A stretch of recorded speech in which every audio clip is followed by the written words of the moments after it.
بسم اللہ الرحمن الرحیم۔ السلام علیکم ورحمۃ اللہ وبرکاتہ۔ کیا آپ جانتے ہیں کہ قیامت کے دن جب ہر انسان اپنی زندگی کے سب سے بڑے سچ کا سامنا کرے گا تو اسے اس کے نام کے ساتھ پکارا جائے گا، لیکن سوال یہ ہے کہ کس نام کے ساتھ، والد کے یا والدہ کے؟ اور ایک پکار میں آپ کی پہچان، آپ کا نسب اور آپ کی پوری دنیا بدل کر رکھ دینے والا منظر ہوگا۔ وہ لمحہ کیسا ہوگا جب ہزاروں لاکھوں انسانوں کے درمیان آپ کا نام پکارا جائے گا اور آپ کو احساس ہوگا کہ آج صرف اعمال ہی نہیں بلکہ آپ کی اصل شناخت بھی سامنے آ چکی ہے۔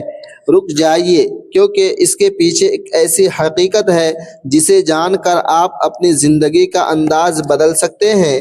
ہمارے معاشرے میں ایک بات بہت عام اور مشہور ہے کہ قیامت کے دن تمام انسانوں کو ان کی ماؤں کے ناموں سے پکارا جائے گا۔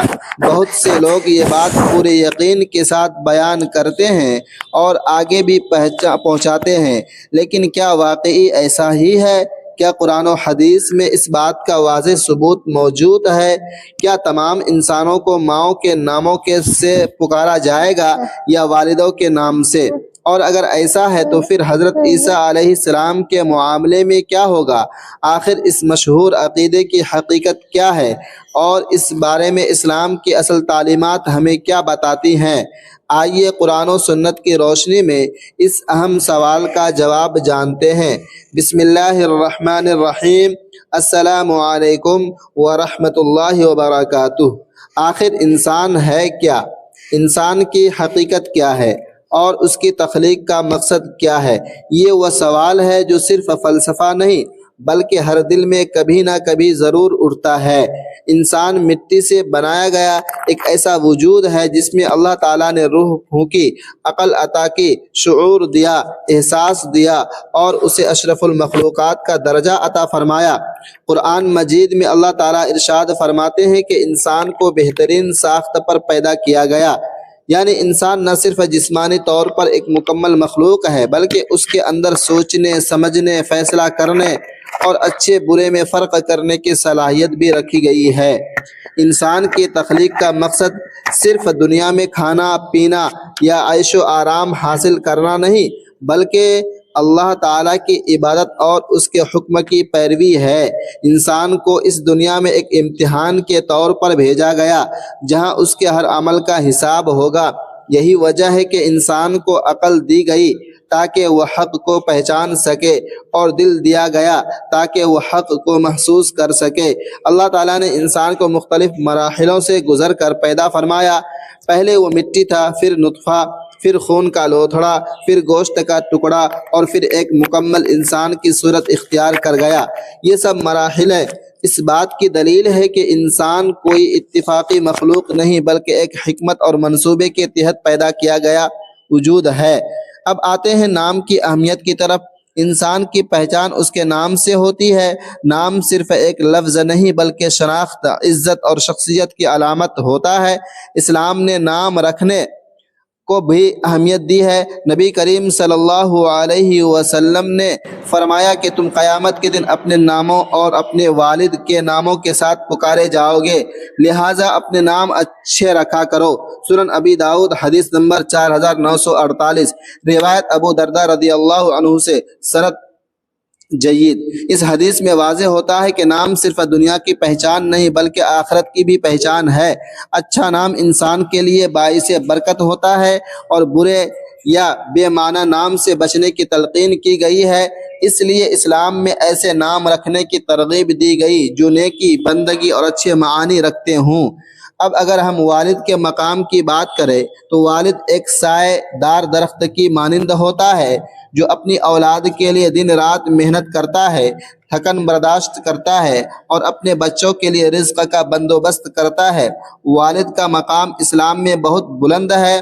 قرآن مجید میں بار بار والدین کے ساتھ حسن سلوک کا حکم دیا گیا۔ والد نہ صرف ایک کفیل ہوتا ہے بلکہ خاندان کی عزت، حفاظت اور رہنمائی کا ذریعہ بھی ہوتا ہے۔ دوسری طرف والدہ کا مقام بھی کسی صورت کم نہیں بلکہ بعض پہلوؤں میں زیادہ بلند۔ ماں وہ ہستی ہے جو بچے کو اپنے پیٹ میں رکھتی ہے، تکلیف برداشت کرتی ہے، پیدائش کے وقت درد سہتی ہے اور پھر بچپن میں ہر لمحہ اپنی نیند قربان کرتی ہے۔ قرآن مجید میں اللہ تعالیٰ نے والدہ کے حق کو خاص طور پر بیان کیا ہے کہ ماں نے تکلیف پر تکلیف اٹھا کر بچے کو جنم دیا اور 2 سال تک دودھ پلایا، اس لیے ماں کا حق بہت عظیم ہے اور اس کے ساتھ حسن سلوک کی بہت زیادہ تاکید کی گئی ہے۔ اب نسب کیا ہوتا ہے؟ نسب سے مراد انسان کی خاندانی پہچان اور اس کا سلسلہ ہے، یعنی وہ کس خاندان سے تعلق رکھتا ہے، اس کے والدین کون ہیں، اس کی نسبت کہاں سے چلتی ہے۔ اسلام میں نسب کی حفاظت بہت اہم ہے کیونکہ اس سے خاندانوں کی پہچان قائم رہتی ہے اور معاشرتی نظام درست رہتا ہے۔ اب ایک خاص سوال آتا ہے کہ حضرت عیسیٰ علیہ السلام کا نسب کیسے ہوگا؟ کیونکہ ان کے والد نہیں تھے، صرف والدہ حضرت مریم علیہ السلام تھی۔ اسلام کے عقیدے کے مطابق حضرت عیسیٰ علیہ السلام اللہ کے برگزیدہ نبی ہیں۔ ان کی پیدائش معجزانہ طور پر بغیر والد کے ہوئی۔ ان کا نسب والد کی طرف سے نہیں بلکہ والدہ کی طرف سے پہچانا جاتا ہے، یعنی وہ حضرت مریم علیہ السلام کے بیٹے ہیں۔ حضرت عیسیٰ علیہ السلام کے بارے میں قرآن مجید میں واضح ذکر ہے کہ وہ عیسیٰ ابن مریم ہیں، یعنی مریم کے بیٹے۔ اس سے معلوم ہوتا ہے کہ ان کی نسبت والدہ کی طرف کی جاتی ہے کیونکہ ان کا کوئی جسمانی والد موجود نہیں تھا۔ یہ اللہ تبارک و تعالیٰ کی قدرت کا عظیم نشان ہے۔ اس نے بغیر باپ کے بھی ایک کامل انسان اور نبی کو پیدا فرمایا۔ اب ہم واپس آتے ہیں اصل موضوع کی طرف کہ قیامت کے دن انسان کو کس طرح پکارا جائے گا، والد کے نام سے یا والدہ کے نام سے؟ اس بارے میں حدیث مبارکہ میں آتا ہے کہ نبی کریم صلی اللہ علیہ وسلم نے فرمایا، انکم تدعون یوم القیامت باسمائکم واسماء آبائکم فاحسنوا اسماءکم۔ تم قیامت کے دن اپنے ناموں اور اپنے والدوں کے ناموں کے ساتھ پکارے جاؤ گے، لہٰذا اپنے نام اچھے رکھا کرو۔ سنن ابی داؤد حدیث نمبر 4948، روایت ابو درداء رضی اللہ عنہ۔ اس حدیث میں واضح ہوتا ہے کہ اصل پکار والد کے نام کے ساتھ ہوگی تاکہ نسب واضح رہے اور ہر انسان کی مکمل شناخت سامنے آ جائے۔ اس دن کوئی بھی شخص اپنے آپ کو چھپا نہیں سکے گا اور نہ ہی کوئی رشتہ یا پہچان مخفی رہے گی۔ ہر انسان کو اس کے نام اور اس کے نسب کے ساتھ بلایا جائے گا۔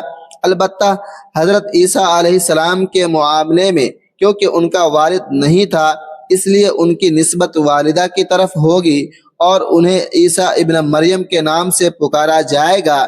یہی قرآن بھی کہتا ہے اور یہی ان کی پہچان ہے۔ اس سے اللہ تعالیٰ کی قدرت بھی ظاہر ہوتی ہے اور یہ بھی معلوم ہوتا ہے کہ نسب کا اصل معیار سچائی اور حقیقت ہے، نہ کہ صرف روایتی اصول۔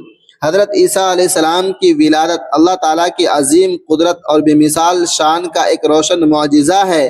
اللہ تعالیٰ نے انہیں بغیر باپ کے پیدا فرما کر پوری انسانیت کو یہ حقیقت دکھا دی کہ وہ ہر چیز پر کامل قدرت رکھنے والا ہے۔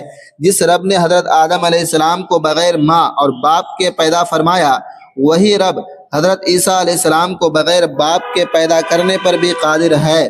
حضرت عیسیٰ علیہ السلام کی پیدائش اس بات کی دلیل ہے کہ اللہ تعالیٰ کسی بھی سبب کا محتاج نہیں، بلکہ جب وہ کسی چیز کا ارادہ فرماتا ہے تو صرف کن یعنی ہو جا فرما دیتا ہے، وہ چیز وجود میں آ جاتی ہے۔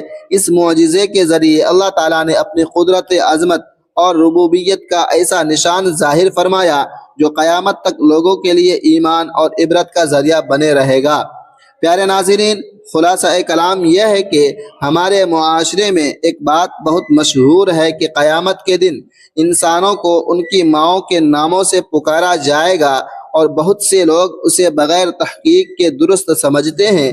بعض لوگ یہ بھی کہتے ہیں کہ اللہ تعالیٰ قیامت کے دن بندوں کی پردہ پوشی کے لیے انہیں والدہ کے نام سے پکارے گا، لیکن جب ہم قرآن و سنت اور محدثین کی تحقیقات کا مطالعہ کرتے ہیں تو معلوم ہوتا ہے کہ اس بات کے حق میں کوئی مضبوط اور صحیح حدیث موجود نہیں۔ اس کے برعکس نبی کریم صلی اللہ علیہ وسلم کا فرمان ملتا ہے کہ کہ تم قیامت کے دن اپنے ناموں اور اپنے والدوں کے ناموں کے ساتھ پکارے جاؤ گے، لہٰذا اپنے نام اچھے رکھا کرو۔ سنن ابی داؤد حدیث نمبر 4948۔ اس حدیث سے واضح طور پر والد کے نام کا ذکر ملتا ہے۔ البتہ حضرت عیسیٰ علیہ السلام جیسی خاص ہستی جن کے والد نہیں تھے اور ان کی نسبت ان کی والدہ حضرت مریم علیہ السلام کی طرف ہوگی، اس لیے انہیں عیسیٰ ابن مریم کہا جاتا ہے۔ لہٰذا یہ سمجھنا درست نہیں کہ تمام انسانوں کو عمومی طور پر ماؤں کے ناموں سے پکارا جائے گا۔ اہل علم کی اکثریت کے نزدیک صحیح اور راجح موقف یہی ہے کہ عام انسانوں کو قیامت کے دن ان کے ناموں اور ان کے والد کے نام کے ساتھ پکارا جائے گا، کیونکہ نسب کی پہچان خاندانی شناخت والد کے ذریعے قائم ہوتی ہے۔ ناظرین محترم و سامعین کرام، اس لیے ضروری ہے کہ ہم مشہور باتوں کو بھلا کر بلا تحقیق انہیں قبول کرنے کی بجائے قرآن و حدیث اور معتبر علماء کرام کی تحقیق کی روشنی میں سمجھیں، تاکہ عقیدہ درست رہے اور غلط فہمیاں دور ہو جائیں۔ قیامت کے دن کا دن وہ دن ہوگا جب ہر انسان اپنی اصل پہچان کے ساتھ کھڑا ہوگا۔ نہ مال کام آئے گا، نہ رشتہ، نہ دنیا کی عزت، صرف اعمال کام آئیں گے، لیکن اس کے ساتھ ساتھ اس کی پہچان بھی مکمل طور پر واضح ہوگی کہ وہ کون تھا، کس کا بیٹا تھا، اس نے اپنی زندگی کیسے گزاری۔ یہی وہ حقیقت ہے جو انسان کو دنیا میں عاجزی سکھاتی ہے۔ جب انسان جان لیتا ہے کہ ایک دن اسے پورے اپنے نام اور نسب کے ساتھ اللہ کے سامنے پیش ہونا ہے، تو وہ پھر اپنے اعمال، اپنے کردار، اپنی زندگی کے بارے میں زیادہ سنجیدگی سے سوچتا ہے۔ آئیے ہم سب اللہ تعالیٰ کے حضور عاجزی کے ساتھ دعا کریں کہ اے اللہ، ہمیں حق کو سمجھنے، حق کو حق سمجھنے اور اس پر عمل کرنے کی توفیق عطا فرما، اور باطل کو باطل سمجھنے اور اس سے بچنے کی توفیق عطا فرما۔ اے اللہ، اگر ہم نے لا علمی میں کسی غلط بات یا غلط روایت پر یا غلط فہمی پر یقین کیا ہو تو ہمیں معاف فرما کر ہماری توبہ قبول فرما لے۔ اے رب العالمین، ہمیں قرآن و سنت کے مطابق صحیح علم عطا فرما، ہمارے عقائد کی حفاظت فرما، ہمیں گمراہی سے بچا۔ اے اللہ، ہمیں ایسے خوبصورت اور بامعنی نام نصیب فرما جو تجھے پسند ہوں، اور ہماری اولادوں کو بھی نیک نام اور نیک کردار عطا فرما۔ ہمارے والدین پر اپنی رحمتوں کی بارش فرما، ان کی مغفرت فرما، اور قیامت کے دن ہمیں نیک لوگوں کے ساتھ اٹھا لے۔ اے اللہ، جب ہمارا نام قیامت کے دن پکارا جائے تو ہمیں شرمندگی نہیں بلکہ عزت، رحمت اور کامیابی نصیب فرما۔ اللہ تعالی ہمیں اچھے نام، اچھے اعمال اور اپنے والدین کے ساتھ حسن سلوک کی توفیق عطا فرمائے، اور ہمیں قیامت کے دن سرخرو فرمائے۔ آمین یا رب العالمین۔ اللہ تعالیٰ تمام امت مسلمہ کو اپنے حفظ و امان میں رکھے، آمین ثم